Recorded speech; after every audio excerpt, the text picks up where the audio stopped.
तमिलनाडु के मुख्यमंत्री स्टालिन ने प्रधानमंत्री मोदी को लिखी चिट्ठी, जातीय जनगणना कराने की मांग।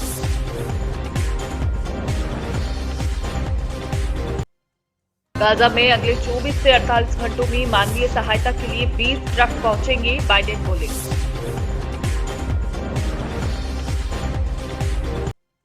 तेलंगाना की 55 सीटों पर बीजेपी के प्रत्याशियों पर चर्चा, जी किशन रेड्डी के चुनाव लड़ने की संभावना कम। दिल्ली में आज फिर कांग्रेस पीईसी की बैठक, राजस्थान चुनाव पर होगा मंथन।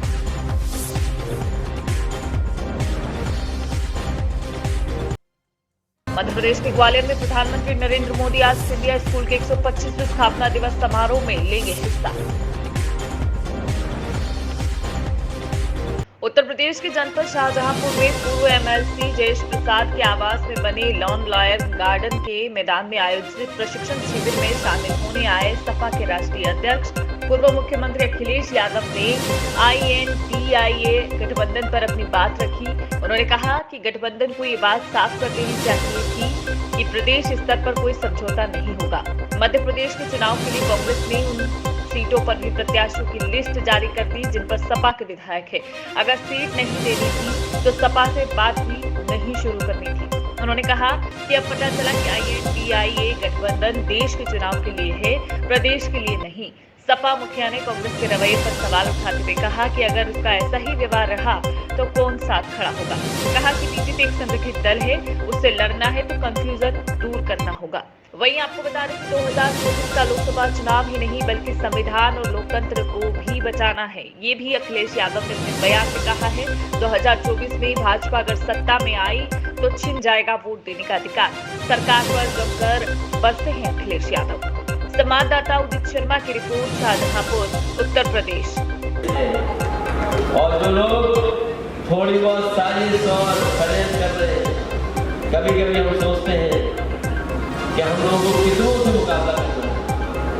याद कीजिए, सपा और बसपा का भी राइज हुआ, लेकिन बीजेपी बाजी मार गई क्योंकि हम लोग बूथ और सभाओं में तैयार नहीं थे। हम खुशी मना रहे थे। शायद आजाद भारत में किसी लोकतंत्र देश में इतना अन्याय किसी परिवार के साथ नहीं हुआ होगा जितना मोहम्मद आजम साहब के परिवार के साथ हो रहा है। और केवल राजनीतिक है तो दिन होने को है। आपको क्या कुछ पाते, कहाँ पाते हैं संगठन को शाहजहांपुर में और कहाँ पाते हैं पार्टी को? भविष्य में चुनाव लड़ेंगे। आरक्षण का खिलवाड़ हो रही है, बड़ा मुद्दा है और ये मुद्दा विपक्ष का था, ये कांग्रेस का मुद्दा नहीं था। मुझे याद है वो दिन जब नेताजी शरद यादव जी, आदरणीय लालू प्रसाद यादव जी खड़े हो गए थे लोकसभा में और दक्षिण भारत के सभी नेता खड़े हो गए थे उनके साथ।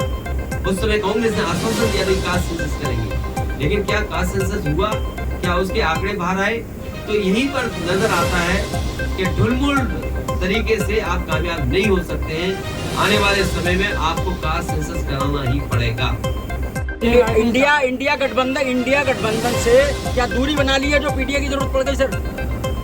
मेरे साथी, पीडीए पहले बना, इंडिया बाद में बना और उसके बाद मैंने कई मौकों पर कहा कि इंडिया गठबंधन जरूर है लेकिन हमारी स्ट्रेटेजी पीडीए है और पीडीए ही एनडीए को हराएगा। जहाँ तक सवाल प्रदेश में जहाँ चुनाव हो रहे हैं, ये बात इंडिया गठबंधन को साफ कर देनी चाहिए थी कि प्रदेश स्तर पर कोई समझौता नहीं होगा। आजमगढ़ का रिश्ता समाजवादियों से बहुत गहरा है। अगर कोई आजमगढ़ पर टिप्पणी करेगा तो वो लोग भी सुनने के लिए तैयार रहे या फिर सोच समझ करके बोले। अगर अपने बड़े नेताओं से पूछ करके बोल रहे हैं आप तो बात अलग है, लेकिन अगर आप आजमगढ़ पर कुछ बोलेंगे जो इमोशन आजमगढ़ से समाजवादियों का है, हो सकता है कांग्रेस का इमोशन रायबरेली अमेठी में भी वही हो। तो हम लोगों ने कभी टिप्पणी रायबरेली अमेठी पे नहीं की, इसलिए उनको सावधान रहना चाहिए। आजमगढ़ जैसी जगह पर उसी तरह के इमोशन का भाव है, इसलिए टिप्पणी करने से पहले बहुत सोचना चाहिए। तो उसकी वजह से और जगह भी सोचा, क्योंकि एक जगह वादा खिलाफी हो गई है, कमलनाथ से जब पूछा जा रहा है तो वो भी इस चीज को इग्नोर करते हुए नजर आए। देखिए, कांग्रेस पार्टी को साफ करना चाहिए था। मेरा मानना ये है कि अगर आपको सीट नहीं देनी थी तो समाजवादियों से बात नहीं करनी चाहिए। आपको पहला ही कदम ये उठा लेना चाहिए था कि आप अपना संगठन और अपनी पार्टी के हिसाब से लड़िए और जो सहयोग चाहते वो बता देते तो शायद समाजवादी पार्टी सहयोग करती और खड़ी रहती। लेकिन उन्होंने कोई जानकारी नहीं दी, न कोई समाजवादी पार्टी को इस लायक समझा उन्होंने। इसलिए समाजवादी पार्टी वहीं लड़ रही है जहां पर समाजवादी पार्टी का संगठन तो मजबूत। क्या मान लिया जाए इंडिया गठबंधन से अलग हो गए हैं आप? इंडिया गठबंधन अब मुझे पता लगा मध्य प्रदेश के बाद भारत के चुनाव के लिए है, इंडिया के चुनाव के लिए है, देश के चुनाव के लिए है। तो देश का चुनाव आएगा तब बात की जाएगी और जिसको सीट चाहिए होगी या जिस पे बातचीत होगी वो अलग प्लेटफॉर्म है। लेकिन ये सवाल ये है, क्रेडिबिलिटी का है कि अगर कांग्रेस इसी तरह का व्यवहार करेगी तो कौन उनके साथ खड़ा होगा। इसलिए मैं कोई राय सुझाव नहीं दे रहा हूँ कांग्रेस पार्टी, लेकिन देश के सामने बड़ी चुनौती है। बीजेपी बड़ी पार्टी है, बीजेपी बहुत ऑर्गेनाइज्ड दल है, इसलिए उसके मुकाबले के लिए कोई भी कंफ्यूजन किसी दल के अंदर नहीं होना चाहिए। अगर कंफ्यूजन के साथ आप चुनाव लड़ोगे बीजेपी से तो आप कामयाब नहीं होगे।